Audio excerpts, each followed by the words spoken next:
So guys, gusto ko lang ipakita sa inyo to.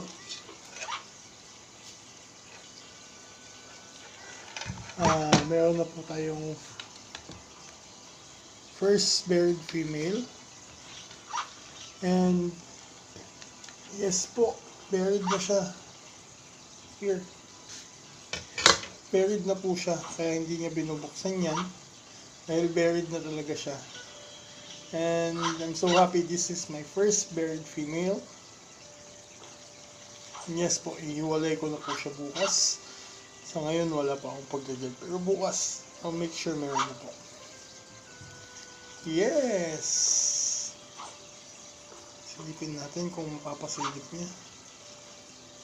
Pero konti pa lang naman po. Pero first buried female natin yan.